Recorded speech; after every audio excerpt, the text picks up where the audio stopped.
Welcome to the Spirit School of Ministry podcast, where we discuss discipleship in everyday life. All right, here we are. We are starting a series today. We haven't done we kind of did a series at the beginning with Fivefold. A little bit. Oh, yeah, we did. We did. But we're going to do another one. Fourfold? About fourfold. The twofold ministry. What's that? Leading and following? Yes. We're going to talk about leadership for the next couple of sessions here together. Wonderful. Yeah. Pastor Bob has an assignment to train leaders. Yes. Yeah. From who? And sometimes you fail miserably at your assignments. You ever notice that? No, you're good at it. You're good at training leaders. So we're going to pull on your wealth of knowledge depth, today. Extreme depth. Yes. Depth, height, width, all of it. Now you're talking about my weight Something problem. else. That's it. I'm out of here. Wow. You guys figure out this leadership on your own. Okay. Well, we'll jump into it today. Let's do this. Here's the question to start off. Why are there leaders, Pastor David? I don't know. No, I mean, there's leaders because if God has actual plans and things that he's trying to achieve. And so he's calling people and appointing people to enact those plans. And so there has to be a vision. There has to be somebody who's going first. That could be known.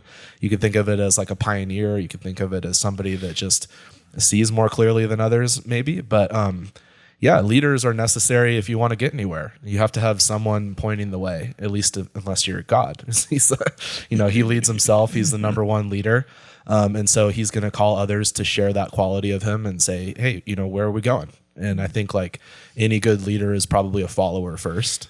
But as we follow our leader, Jesus, we'll become like him and he's a leader. So that's kind of the church answer of why there would be a leader. But what would you guys think if I were to say that to you? Well, it all depends. I think if we want to do the church biblical answer, I would say because God made it that way. He's a leader. He wants leaders to follow him and be leaders at the same time. Mm-hmm. If we want to do the non-church answer, it's because some people just want to be in charge. I mean, let's be real. That's how it goes.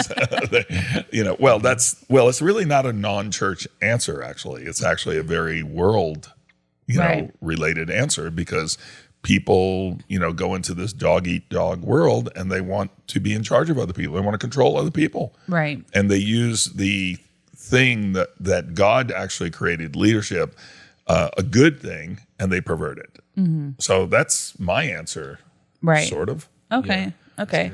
Well, I think like what you're saying, like right off, just to put things in contrast here, when we're talking about leadership, we're talking about biblical, godly leadership, not being, like you said, something to serve the leader, but for the leader to serve those he's leading. Mm-hmm. So just to contrast that right at the beginning, because we're talking about like, why are there leaders? For me, like one of the first things that comes to mind is for God to be able to distribute his will to groups of people through a yielded vessel. Absolutely. So that's, and I think also it's really important to start with that contrast that we talked about because I think a lot of people have either a warped idea of what a leader is or just a false idea. Mm-hmm. They just don't know. They've never seen a leader manifested or demonstrated the way God decided it should be, or they just have their own, the experience they've had. They have ideas that these leaders they're just off. They're not God's way, and that's a real. I mean, we should establish that since we're doing a series on this because people, if they come with a preconceived idea of what a leader is, and bring that to this discussion, it gets a little crazy really quick because they'll bring this worldly context into a very godly thing that he designed from the beginning. Right. Well, I was thinking about some people will only respond to what we would think of as a worldly leader, somebody that's bringing control. So it's like a little kid that will only listen when you yell. Like it takes somebody coming in and a lot of people are conditioned to only respond to like force, control, direction. That's all that they don't have the maturity to follow somebody that's trying to empower and free and suggest. And all that is just taken as oh, that's not really a leadership. That's like a friend. That's not somebody I'm going to listen to. I'm going to listen to the person that comes and domineers over me. So I think there's like, just in my view, that it takes a lot of grace and a lot of maturity, not just to lead, but to follow, and to be somebody that says like, I want this type of leader, and I will actually respond to this type of a leader. Because people can go and read, and read about Jesus and read all the godly leadership books and take Pastor Bob's great, leadership training. And yet people are not at the mature point to follow somebody like that. They're used to being bullied around, or they're used to being so self-determined that it takes somebody coming in with force to alter their direction, because they're not teachable and they're not humble in any way. So that was just something coming to my mind, that we have to allow our leaders to lead us. Yeah, I think, David, that's actually the premise behind God's leadership, is that it requires people to yield, right? Just like, Jesus, he came to his own received him not. There wasn't this yielding and accepting of leadership. And I think in the world situation, it's a dominant type, it's dominance over people. Like I said, I believe it's something that comes right from the pit of hell, where things are like forced on people rather than people yielding to them out of a true heart. And that's a different kind of leadership. And actually it requires a different kind of leader. Right. That's the other side of that. It takes someone who's benevolent, caring, not afraid to say it the way it is, and then actually just say it, and the way God is. And, he's, this God of love, but then he still will tell you when your stuff's gone sideways. And that's a really good leader to me. And so, but I think what we've seen demonstrated traditionally over, thousands and thousands of years on earth here is leaders that are the total opposite. It's very selfish. It's very self-motivated. It's very much wanting to be at the top of the heap. And that's, and Jesus comes and I come to serve everyone. Right. Yeah. Right. And lead. Yeah. At the same time. At the same time. Yeah. And I was thinking when you were talking, David, about leaders, really the requirement is that they're good followers. That's so true, because, and you were talking about yielding, there's a yielding that's required on all sides, because the leader must be absolutely yielded. You will not be effective as a leader if you're not yielded. That will, I believe, be the limiting factor actually of your leadership, is how well you can yield to being led. Yeah. And so it's not an exalted position. It's a very low, humble position, understanding that your life is not your own, and that you are reserved and set apart for God to work his will through you. Right. And that requires the complete surrender of your will. So absolutely. I think both the leader and the follower, and sometimes they can be interchanged, both have to be motivated by the right reason. Yeah. And it has to be a godly reason if we're talking about godly leadership. Like I said, in the world, the motivation comes in a lot of different forms, and it's usually to dominate. Yeah. It's usually to get something that somebody has to push them in the direction to use them. And God, he's not really, he's not that way. Right. Or I want to be a leader, but really your goal is to stop leading anywhere. It's I've just arrived. I've made it to the top of the pyramid. And then you're not a leader anymore, even though you're the leader, capital L. Right. But you're not leading anywhere anymore, because all you wanted to do was climb the ladder. Yes.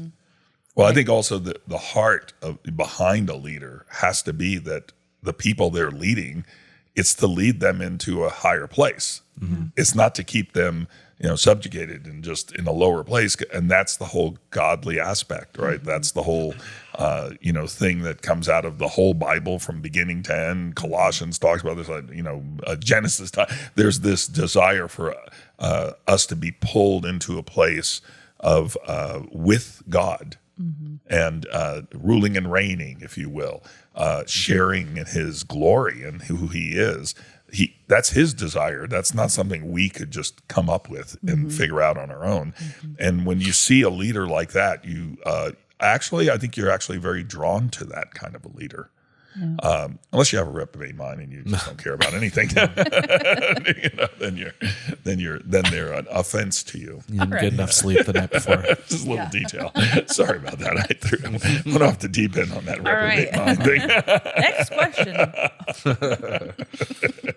Sorry. We're laughing through reprobate cough mind. drops swirling around in my mouth right now. Yeah. Well, poor Liz now. She's had this, pneumonia or something going on, and then you I'm have fine. It's and just you a have little, Cyclops Pastor David over there, and the poor guy. You guys He's are like, fine. No one watches the video anyway. They're just listening.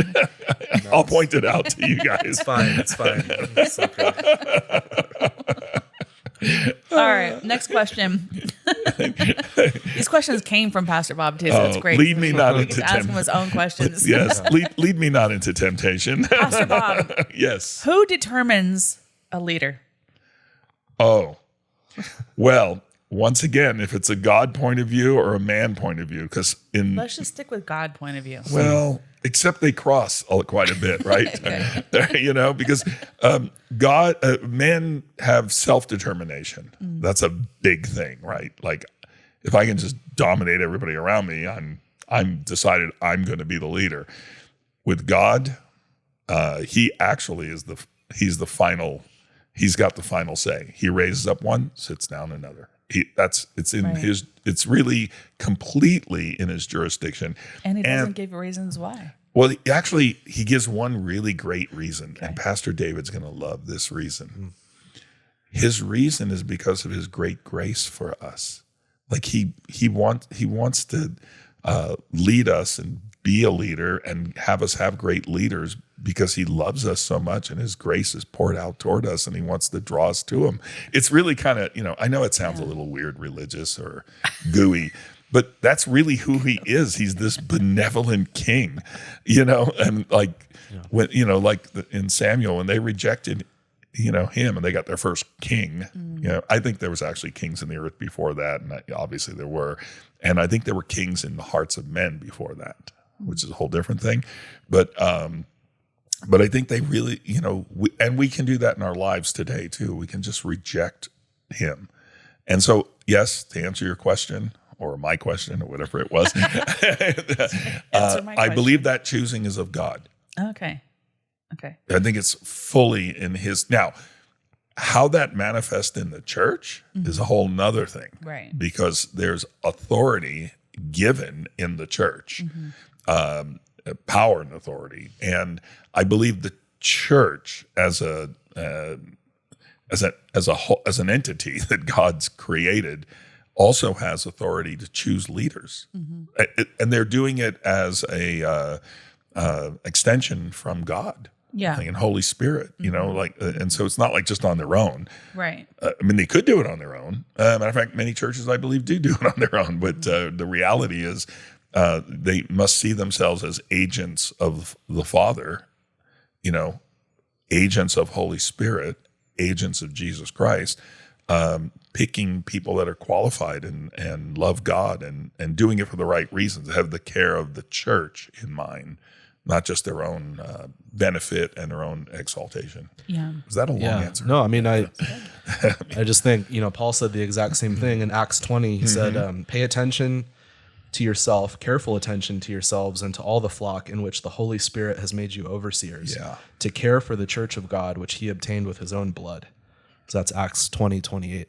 And it's really what you're saying is that Paul had determined with his team, his apostolic team with Silas and, maybe Timothy and some of these other guys, they had determined who the elders were. If you read Acts 13, they had laid hands on people and they commissioned them, but it was the Holy Spirit, he said, that made those people the overseers. And there were qualifications that he used that he documents in 1st and 2nd Timothy and Titus to choose them.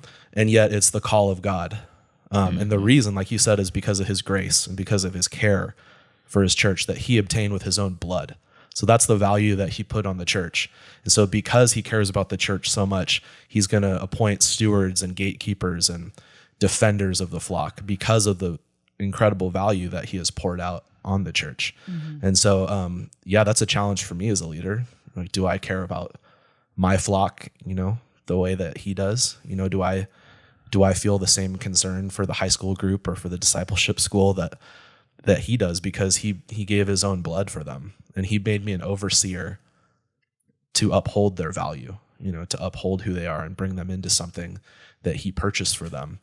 And if I lose track of that and I don't pay careful attention to the flock and myself, I can never deliver his care and his heart for those people.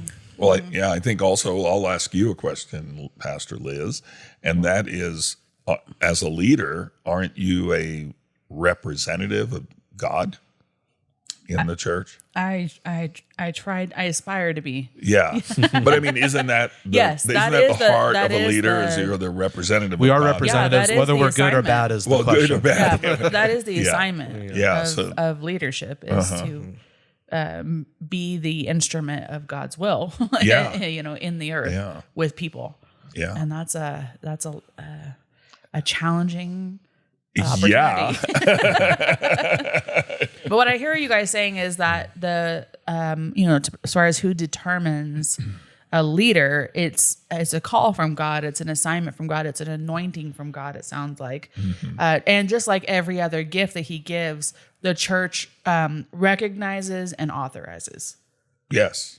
So just like any other gifting, prophecy, gift of healing, gift of teaching, any of those things, there's a recognition of who God made someone to be. And then there's usually a training and an equipping and a qualifying and then an authorizing. Yeah, That it's happens a there. confirmation process. Yeah. Is what happens. Is, Yeah. The church is confirming who God's revealing Yeah. in that process. Yeah. And when I was saying like he doesn't give a reason, what I meant was he doesn't say like, well, I chose this person for these reasons. And you know what I mean? Yes. Like, cause sometimes we're like, how does he pick, like, why does he pick one and not the other? You know what I'm saying? This question comes up a lot. Don't worry, this person's person's going to grow the church by 100 people. Don't worry. Right. He's Yeah. not like And That's he why. doesn't. he's not explaining himself. He doesn't justify. He doesn't explain. He doesn't rationale. Like he doesn't reason things out with us. He says this one, that one, that one. Yeah. And then it's up to the church for each one of us to first of all accept our calling assignment, but then also those of each other and to honor them and to work together. But I just think it's interesting sometimes with leadership because I think sometimes people have ideas about why certain people are placed in certain positions and really does come down to the choosing of the Lord. Yeah. Yeah, well, it's easy to look past that. Like I said, if your whole frame of reference is a worldly frame of reference, Yeah. right? Because in the world, you're going to have those are my friends, those are my family, those are Right. the people who can benefit me. That's a good connection I should make because that's gonna empower me more and give me more influence, right? And so I want that leader on my team or that person on my team, and I'll raise them to a leader so they feel like they have some say. But I'm actually using them, maybe even abusing them in the process, and it's just not the Lord's way.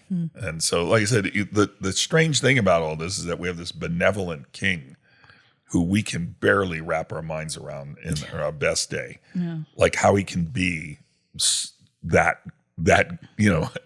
good and that accurate and that for you and for his whole people, not just a person, and that all of his intents and purposes is to grow the church into his likeness and image. Right. Like that's it's hard to. It really is with the context of our lives. It's hard to imagine that in many cases, and so we bring some of our worldly stuff into judging whether or not a person should be a leader, whether I will submit to that leader, how I'll look at that leader. We bring all that in, and it's an interesting situation we have. It's not so easy. Don't try this at home. Yeah. It's not. Yeah. It requires the leading of Holy Spirit. Oh yeah, and the yielding to Him. Yes. That's the thing. The yielding. That's the hard part. Everything about leadership requires yielding On every level. on every level. That's the one thing. We are all three of us here, being pastors. We understand the leader that we've been placed in positions to lead, right? At different levels, different things. A lot of times people who haven't been placed in that position, they look at leaders and they have ideas about what leaders look like, how they should be, how they behave, that, it goes on and on and on. Right. But we're actually bringing to the people listening to this, hopefully a perspective of what we actually believe we're looking for in leaders. Mm-hmm. Like we are actually looking at their character, because everything we've talked about is very character based here. It's not based on just what they earned, or who they know, or that kind of thing, or what they bought themselves into, which is another aspect. Or how many miracles they can do, or how well they can sing, or how well they can preach. Yes, and so it's a different kind of thing. And I believe it's important for people listening to this, even if they don't think of themselves as a leader, to understand these principles so that they will better discern and yield to leaders, ones that God's put in their life. So they can, and I mean discern, like not just judge worldly, but go, oh, so God did call this person. He did confirm them. And now, and when I say discern, you should discern their character. You should be looking at not, hey, I don't like the way, I don't like the way they, the shirt they wear or something like that. No, it's like who they like, who are they really like? So I should go through the list of qualifications in Titus and say, nope, this guy doesn't do that. This guy doesn't do that. This guy doesn't do that. Yes, you should do that. So I think a lot of people do that. They'll look at a leader and they'll say, oh, well, like there's this one thing here, and they're obviously not qualified. His kids are completely out of control. Oh, they're completely.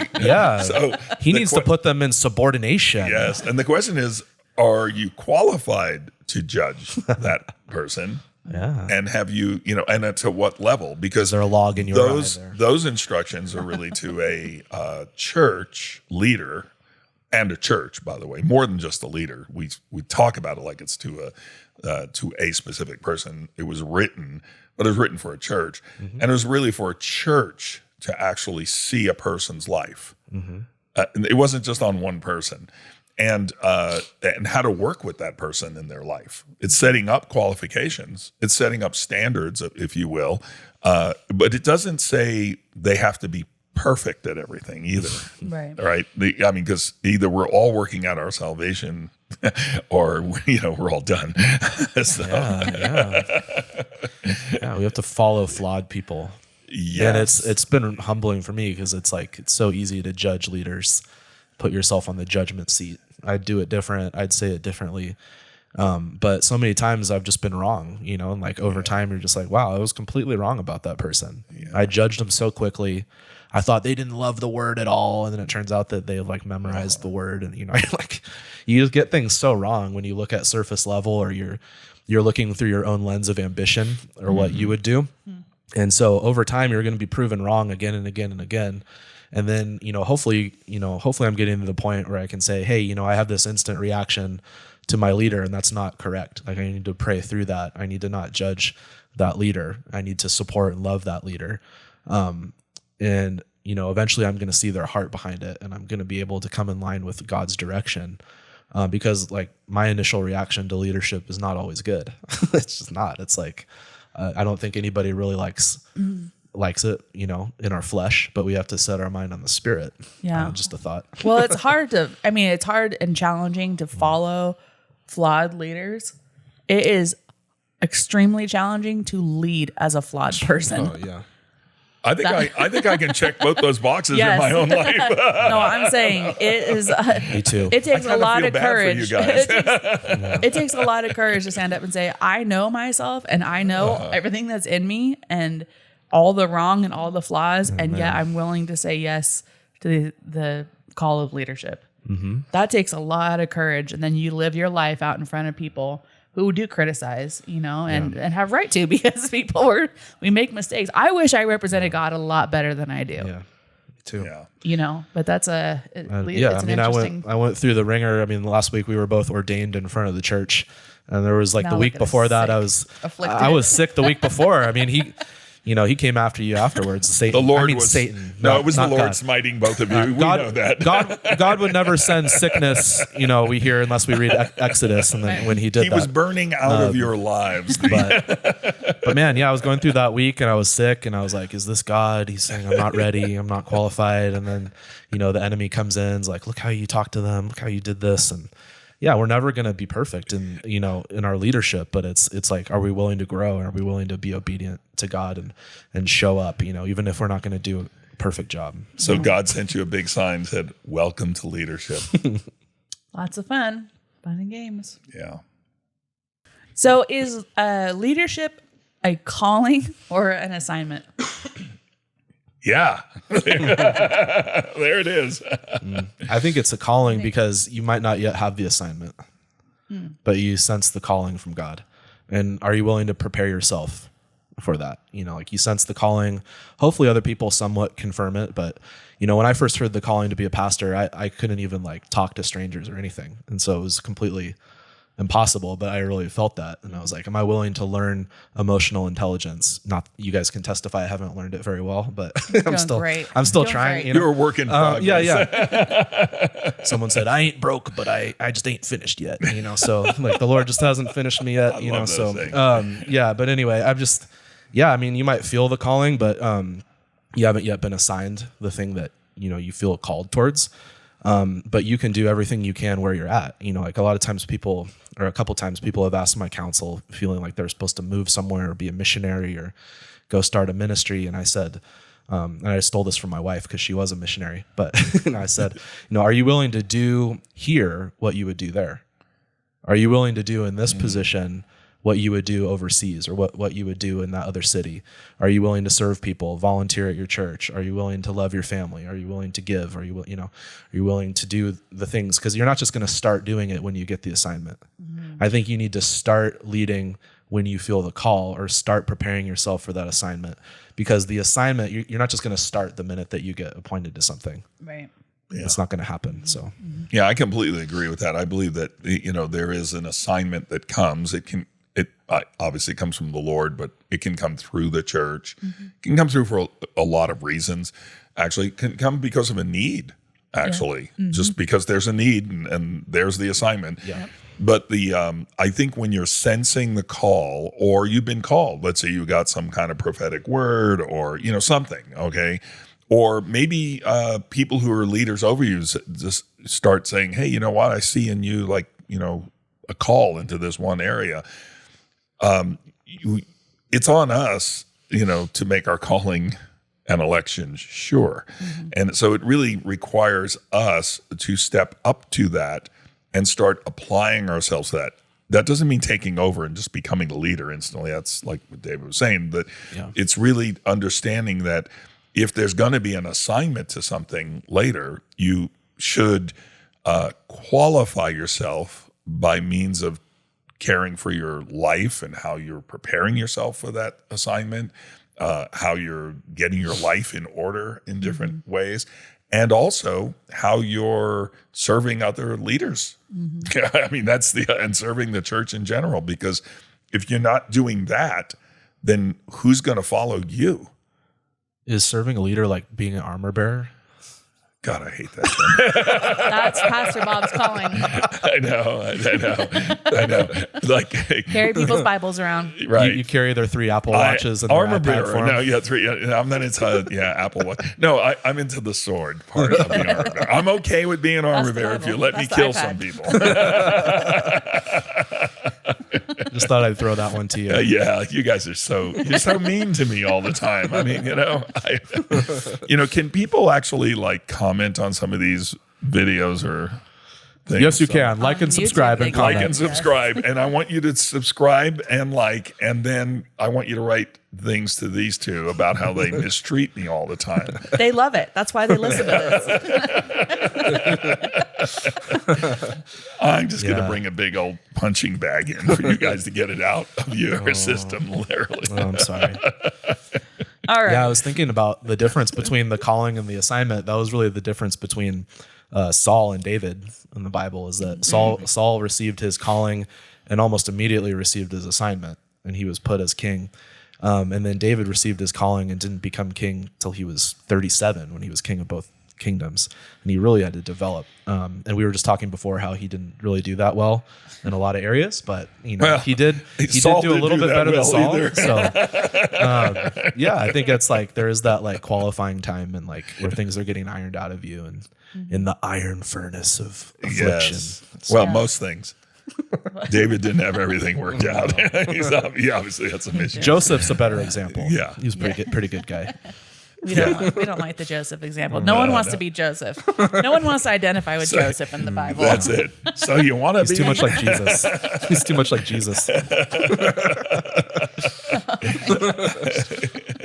That's the one part about actual leadership that you're facing, right? If you're in the likeness and image of Jesus, it's crucifixion of your life. Yeah. Yeah. Well, nobody wants to talk about it. Let's tell them that. We'll talk. We wait until I get accused talking about death too much, so I'm not. Oh yeah, it's true. You do that a lot. Yeah, let's talk about that later, like in series 3 of this thing. The death series. Death series. So you want to be a leader? That'd be a good one. How to kill a leader. 3 easy lessons. How to kill yourself so you can live. Okay. Yes. Do you, David? Here's the question. I'm really filtering myself now. I know. Good job. You're doing so good. What leadership you're demonstrating here. I don't want to stumble anyone. All right. Question for you, David. Do you have some examples of a leader or qualities that you try to emulate? Jesus. No, I'm just kidding. But no, yeah, I mean, Jesus is the ultimate example. Yeah. But yeah, I think, my mentor, my youth pastor, Scott, he's the one that discipled me, and I take a lot from him. Not necessarily his safety procedures with youth trips. But it was a different time when he was leading those, but we had a lot of fun. But really what he did was, he led with a team and he would include people and he'd pray with us and, he'd have meals with the youth staff and the team. And I think that's so important. I haven't been able to do that as much as I want to with little kids, but spending time and eating with people. I think Jesus led that way, and it might seem like a strange thing to put in there, but sharing life with people that you're supposed to be leading and teaching them that you care about them, not just what they can do for you. And making it your mission, like, hey, these are the people that are on my team. They're not just my tools. They are my brothers and sisters, and I see them as ones that are going to lead. I'm trying to make them go beyond myself. So I definitely saw him do that in an incredible way. And the legacy that he has at his church, Calvary Santa Barbara, is amazing. The youth program through all the different generations, it's come from his ability to take people under his wing and create teams and, really show his heart to people and give people the same vision that he has over time. It doesn't happen quickly, right? It's something that's like a slow burn, like a walk, So that was probably my clearest example that I try to follow, is how he did stuff. Nice. And it was a great example. So, yeah. What about you, Pastor Bob? Do I have to name names? Is this it? No, I'm not going to name names, but I'm going to say generally, well, I could name a few names, but I think our pastors and elders in our church, some of my friends that I've had for many years, being an old guy here, that they showed me by their stick-to-itiveness and their faithfulness a tremendous component of leadership. That it's somebody you can depend on. And even when they go through really, really hard things, matter of fact, even when they're not really happy with you, they're still leading and they're still caring for you. Mm-hmm. And so, yeah, like I said, there's a whole list there, but in our church, I've seen that, as very good examples. I've also seen that you guys are pretty decent examples to me as leaders. Sometimes you might not see yourself that way. I mean, I sometimes have to extrude that into your brains, but you lead pretty well, actually. You lead. Gee, thanks. You lead okay. Sort of okay. I'm feeling pretty good. Yeah, Liz knows. People don't know this, but my compliments are very. They're kind of different because there are. You didn't mess that up too bad, right? You didn't mess it up too bad. Don't screw it up. You did pretty okay. Yeah, nice try. Yeah, it is biblical, right? Because if you compliment somebody too much, the Bible tells you put a net under their feet and they're taken by that net. So I don't want your heads to be so big that we can't walk out of this place a little later. So, but yes, but in all seriousness, you guys are a very good example. You do well, and it's a good thing. And so I know it's always easier to like look at somebody, that positionally is above you as a leader. But I actually see people in my life that positionally that, are sometimes in title, sometimes in just who we are in life, as leaders, as good examples of leaders to me. Like, I'm like, oh yeah, I want to emulate that. I want to be able to do it like that. And so I think if we relegate it to just somebody above us or somebody we consider above us, I think we get a very limited view of because you can find stuff out about leadership from all sorts of people if you'll let that speak to your life. Not just informational find out, but actually see their life, how they operate in that, how they walk through things. And it's never perfect. Yeah. It's never perfect. Right. And so, Yeah. rarely do I look in the mirror and see a good leader. I'm just like, That's sad. Yeah, I know. You're it's so a good sad. leader. No, well, it's, I do my best, but it's not so good sometimes. Well, but I think it's that's how like, everyone feels. Like, well, it's just like, I'm doing what I can. This is what I got for you. I hope it works out. As good as it's going to get. Yeah. It's good. Well, hopefully it gets a great. little better along the way, but I don't know. Yeah. Is that humility or false humility? Right. Well, I mean, we should put it on the. I'm gonna go there right now. It's so. How do I do as a leader of our school?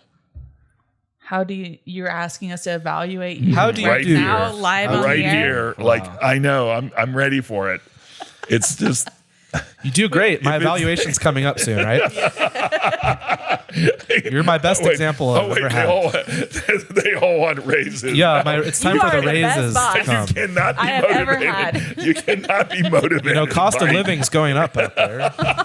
You guys. I can't think of anyone who could do a better job than you. Women say more in their at what pauses. you do. Apparently, as the great leader I am, I haven't talked to you guys much about lying. It's all about my bonus check. All right, I'll let you off the hook. You don't have to. No. You don't have to tell me the truth here while we're recording. Yeah, we're both too much of hirelings right now. Hirelings. I'm gonna drink some water. I'm not going to go first. You have to go first. You just hire more time with hire people to Moving on. Next hire question. people to tell you how good you are. I'll let you know before I go to Greece. Okay. Yeah. They're all leaving. Does that tell you something about your leadership? We believe you are strong enough to do it on your own. Yes. Yes. Okay. Yes. Oh my gosh. What are these questions? I think it's just the onion feet talking. Oh my gosh. You're off the rails today. Off the rails. All right. I won't shame Bob in front of everyone. I'll give him a bit of an evaluation of his leadership. Okay. I won't shame you in front of everyone. Okay. Why not? I don't know. You want me to? I don't care. Whatever you say, I'm No, good I with. mean, I really appreciate just like your oversight of our group and how you really care about us and you pray for us. You see us as individuals and sons and daughters, even though I'm just your son-in-law. I'm not your actual son. Like Your son-in-law. You treat me, Yes. Some days you treat me as a son, and we all really know that you care about us, and we know that you have a huge heart for the school of ministry, and like you're actually seeking God, and you want us to get to a certain place with that. So I always think we're moving forward, and so that's something that gives me a lot of comfort. Is you're not just like you're not complacent. Like I know you're always seeking God, and you're trying to move us ahead. And you care about us relationally, that's something really hard for me. Is I always get task oriented and time oriented, and you're really good at being like, hey, let's take relational time, and let's hear what everyone's thinking on this and get everyone's input, which I've been trying to learn from that. Makes people crazy sometimes, huh? Yeah. And It's like, yeah. And one thing you could grow on is telling us what the podcast subject is going to be sooner. That would be a so good that we could, thing. so that we Wait a could minute, I prepare came up with more. all these like a month or two ago for you guys. But we didn't right? decide it. Anyway. Sometimes Maybe I've improved since then. Sometimes you're like, oh, well, the decision's going to be made by Liz. The decision's going to be made That's by a good David. leader, isn't it? Oh, well, you guys decide whatever you want. So sometimes you could just come and domineer over us a bit more. Okay, is I'll what I do think. that. You could add a little bit more worldly leadership to your leadership style. So, I love it. but you're great. Let me put the other side. No, of it. But you're great. I say, worldly leadership. Okay, you're fired. Yeah, that's okay. I expected that, so it's all right. I almost said I did a Donald Trump to you, but then that wouldn't go on the air. fired. We probably get like Fired. canceled, right? If we, you're fired. Make Word of Life great again. It's the most. That's too many letters. Liz is the most magnificent leader. It's not a good abbreviation. Molofaga. Make Word of Life We've gone Fellowship off great the deep again. end on it. You better get us back here. You're going to do his Okay. evaluation, or you just left me out there? I think He we've does a screwed pretty it up. decent job. Okay, good. Okay. I agree. I agree. You've learned so well, daughter. Nice try. Well, okay. B plus. You get a solid Oh my gosh. B minus. I have a question. Does the enemy desire to lead people as well? Absolutely. I don't know. Have you talked to him recently? You want the truth on that one? Unfortunately, I heard you were gonna summon him up I was against going to somebody. sum him up. Yes, I was going to do that. That Satan be at her right hand. Oh, jeez. Yes, it's What biblical. does he think about leadership? Leadership? Yeah. He definitely wants it. He wants to usurp it, and he wants to be in charge of it all, and he wants everybody to be subservient to him. He loves it. I think it's part of the pride thing, right? That's why there cannot be pride in leadership, or else then you definitely have a worldly aspect. You're not raising up people around you. You're not greater works than these shall you do. No, that's not Satan.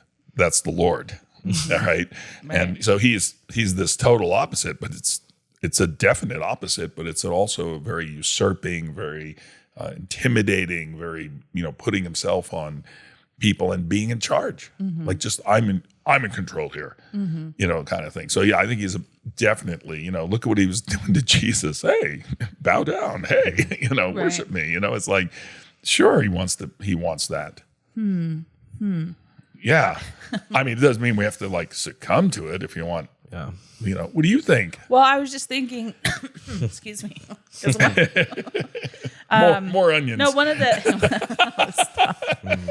the notes here is, Genesis 1:28, where the Lord commands man and woman to replenish, to subdue, and to have dominion. Right. And so Absolutely.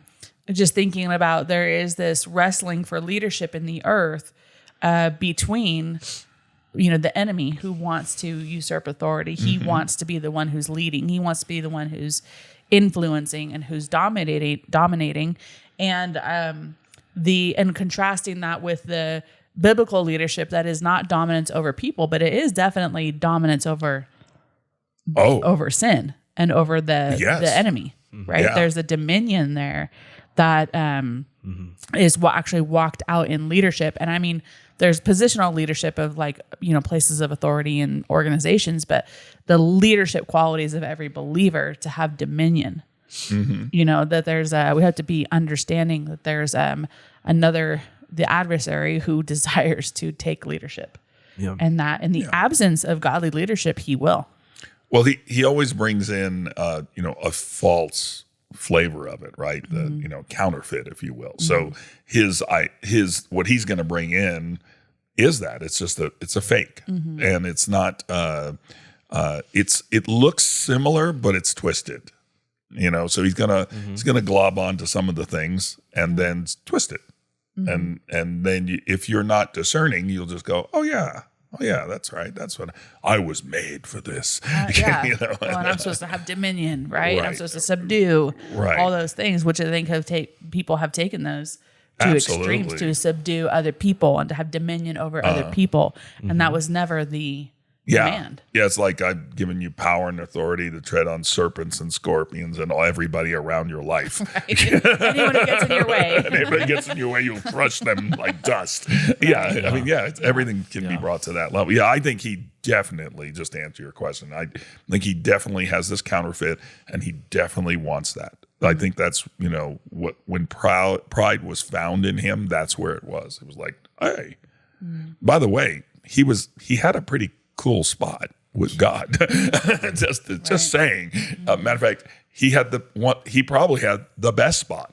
When you actually think about it, when you look at it in the prophets and you're talking about it, he's a covering cherub over the throne of God. I mean, he's right there. Right. And apparently he has access, Job, hey, how's it going, God? And so it wasn't like, he was this cherub that was given so much, and yet more. Mm-hmm. He wanted more. Mm-hmm. He wanted what wasn't given. Which is yeah, he'd love to lead the church too. And that's really where he's trying to usurp authority, because mankind willingly gave him authority over the world. He's the God of this age, right? But he's trying to usurp authority over the church through doctrines of demons and evil cultures, and even Peter in the first century had to say, hey, elders, don't domineer over the flock. Right. Because already the enemy was trying to sneak in wolves into the church. And so that's what we have to, the person that's a wolf is probably not the person coming in saying like, oh, everyone, I drink, or, I'm sleeping around and this, that. The wolf is probably the one that's like, hey, let's put you under some religious bondage. Right. I mean, there could be wolves of two flavors, right? But Satan, his leadership, a lot of times it looks religious. It's a counterfeit, like you said. Like, I think it's pretty much always religious. It's just the religion takes on something. In the first century, they would, even probably prior to that, they were dealing with Gnosticism, which it's just evolved into New Ageism now, or whatever you want to call it. And so, I think it's always been there, and it's always used to dominate. It's always used to pervert the king and him being the leader of all, the head of the church, Jesus Christ, and to every knee will bow, every tongue will come. That God, the God, that it's to get you off of that into something that sometimes looks kind of similar, but has a little twist, has a little. And then when you really dig into it, you see, oh, it was to get your attention or your submission to a leader or a king that wasn't the king of kings. An idol. But it looks good. Yeah. It looks good on the surface. Yeah. Well, I think just coming back to the motivation of godly leadership is always love. That's what it will be, love for God and love for the people. And anything outside of that, you're stepping outside of God's leadership, God's design, God's plan. Yep. And I think we have to be always evaluating our own ways of leading and just our interactions with each other. Like, is it love based, or is it from some weird positional thought? Like, or I have to defend my position, or is it, you know what I'm saying? It's like, absolutely. There's ways to discern. Is this the enemy trying to exert dominance, or is this actually the righteousness of God motivated by love in action? Yeah. Because leaders they have to do a lot. They have to hold, they will hold standards. They will hold truth. They will guard, they will protect, they will do a lot of things that can sometimes seem domineering, but it should not be from a self-motivated place to protect anything of themselves, but that's actually good. To give life to people around them. So I don't know. It's an interesting topic. We have more to come on this one. Yeah, we're going to continue on this one. Yeah. It's funny. This topic does not affect just leaders. No. It affects everybody right across the board. Yeah. And it's so integrated into church and to walking with God on so many levels. Right. So it's a very serious subject, and we'll make it a little bit of fun and games along the way. That's what we do. Yeah. And I think it'll work out. Okay. And put the fun in the fundamentals of leadership. He's too much. All right. With that, we will say goodbye. Thank you for joining us. Be sure to subscribe to get the latest episode. And for more information, visit spiritschoolofministry.com.